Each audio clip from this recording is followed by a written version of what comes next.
E aí, vamos para mais um cafezinho? E eu tô pensando em falar de uma coisa bem diferente hoje, mas que eu já falo sempre, né? Que é como identificar um coach ou um discurso coach. Vamos lá? Deve estar se perguntando, por que que eu vou falar disso, né?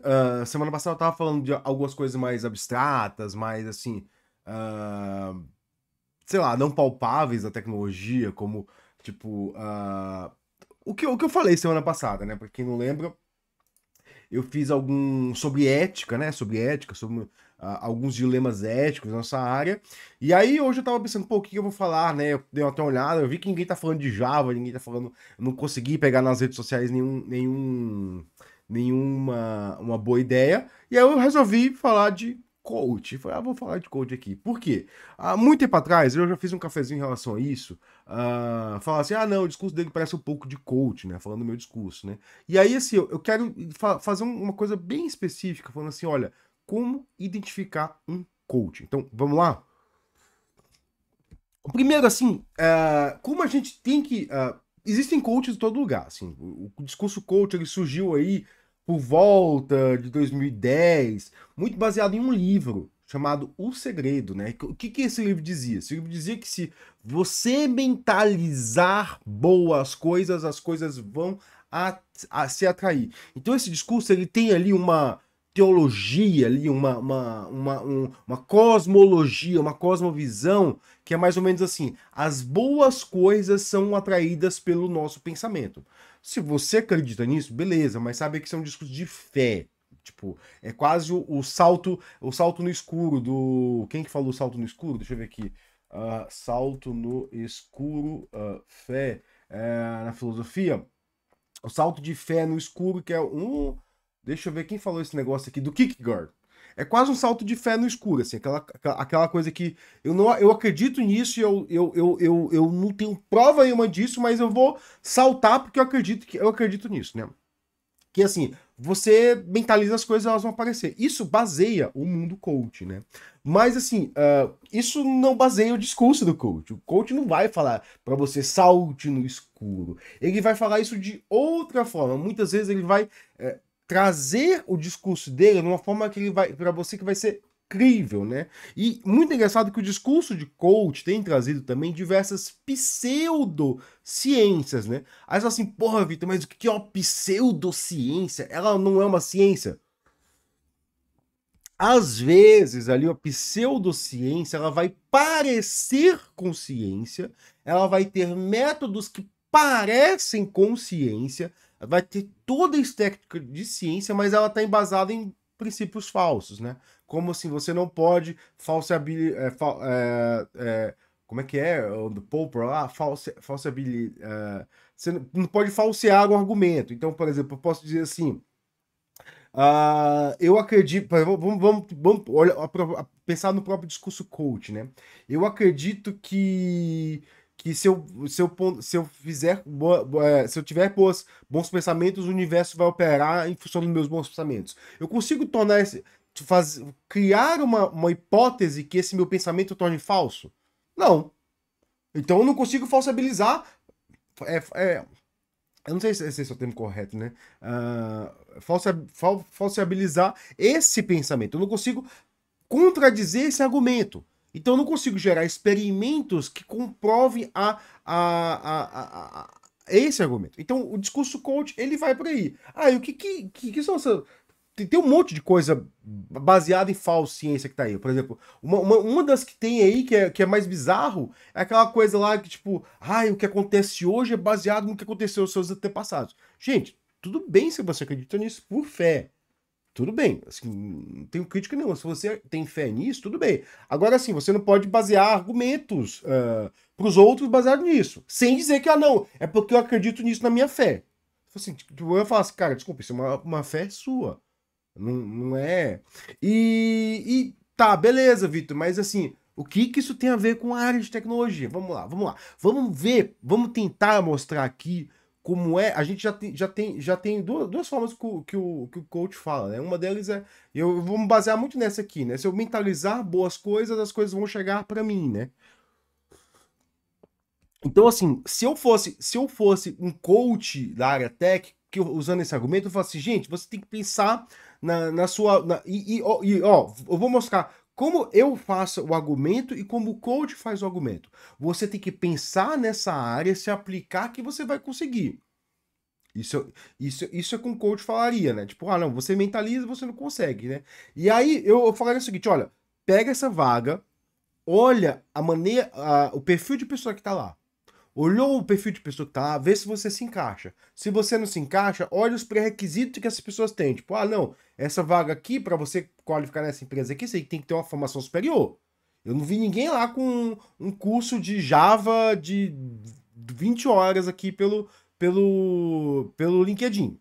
Não vi ninguém. Então, assim, todo mundo ali tem um curso superior. Então, beleza. Você já sabe que para entrar ali tem um curso superior. Não adianta, não adianta. E eu falo assim, não adianta você tentar entrar naquela vaga se você não cumpre os requisitos básicos dela. Não adianta. Não adianta. Não adianta eu querer te vender aqui. E muitas vezes a pessoa fala assim: compre o meu curso que vai te preparar para tal vaga. Não adianta, não adianta, cara. E outra coisa, né? O cara pode até falar isso e ele vai mostrar assim: tal pessoa comprou meu curso. Tipo, isso aí se chama dobradinha, né? Tipo, o cara pegou ali, pegou alguém que pode ser que esteja na empresa, pode ser que não esteja. Muitas vezes ele tá na empresa, mas ele não entrou lá porque comprou o curso. A gente tem que ver se tem duas pessoas fazendo propaganda, as duas pessoas elas são combinadas. E nem sempre o discurso delas é verdadeiro, né? Então, o que a gente tem que ter quando a gente está no mercado de trabalho, a gente tem que se basear de estatística. De tipo, não, para tal vaga eu preciso disso, para tal coisa eu preciso disso, para usar microserviço eu preciso disso.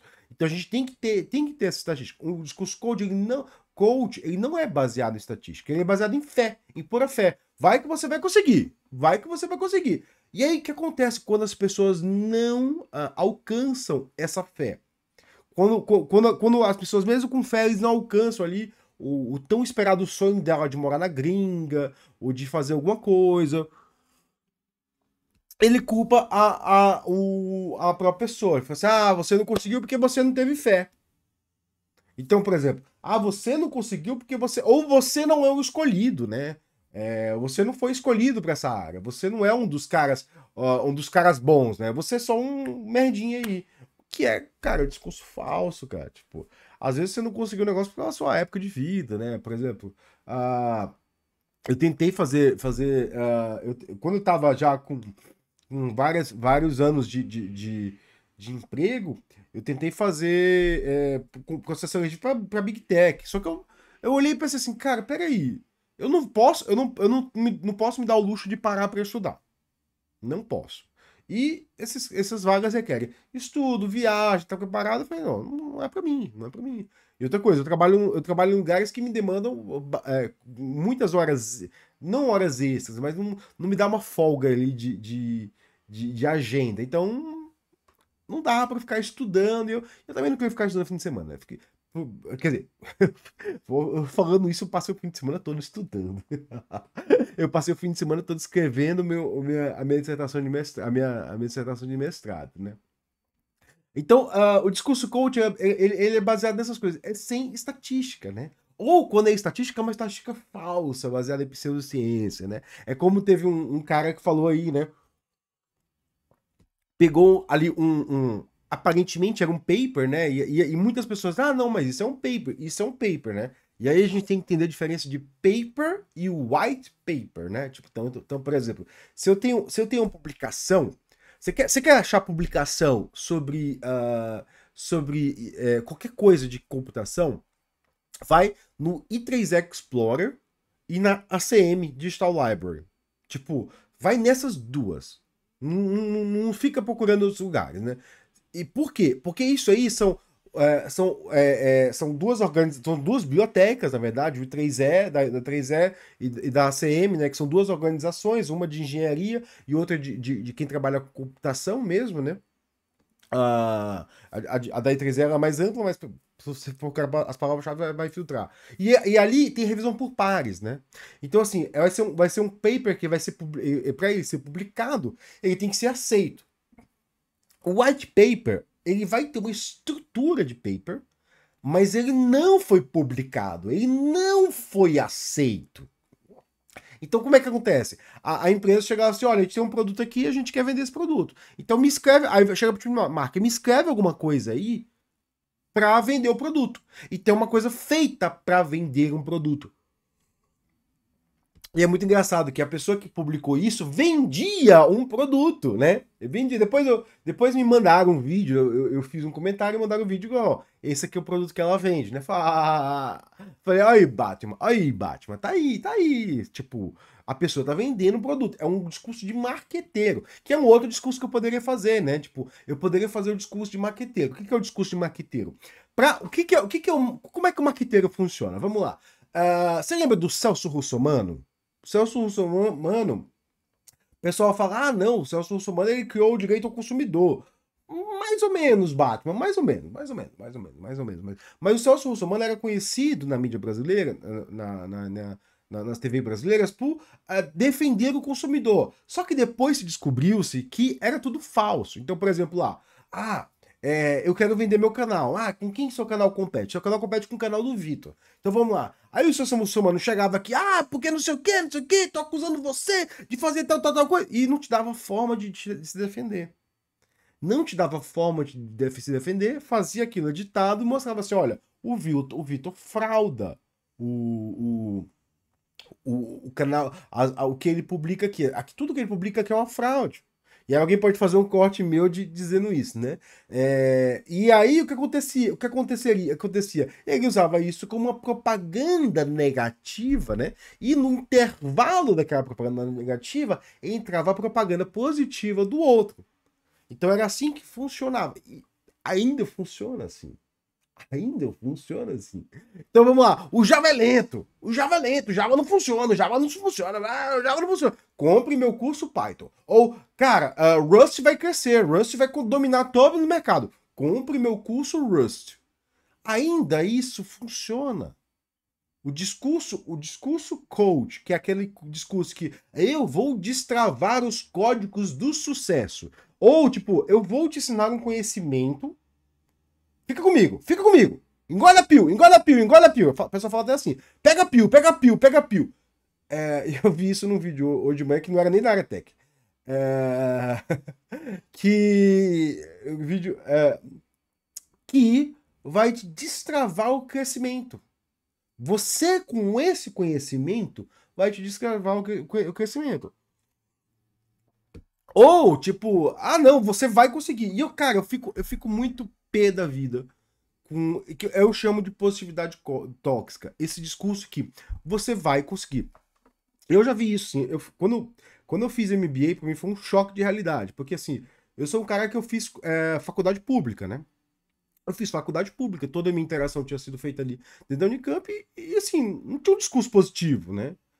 O discurso era assim, cara, o mercado de trabalho é esse, as estatísticas são essas, e por aí vai. Tanto que, assim, se eu tivesse tido eu tive um discurso um pouco realista, que eu achei pouco menos realista ainda do que eu queria. Eu queria que fosse mais realista. Ó, a realidade do trabalho é essa, são essas as dificuldades que o trabalhador, por causa dessas dificuldades, você tem que fazer isso, isso e isso, entendeu? Que isso é um discurso realista. Um discurso realista você vai, analisa o mercado, você vê todas as forças ali, você vê quem se prepara, você vê mecanismos para preparar. E aí, quando eu cheguei no MBA, não, era assim: você vai conseguir, vocês são os melhores dos melhores dos melhores. Eu ficava assim, pô, cara, se eu fosse o melhor dos melhores, eu tava em outra instituição aqui, porque era bem mais cara, né? Eu pensei assim, né?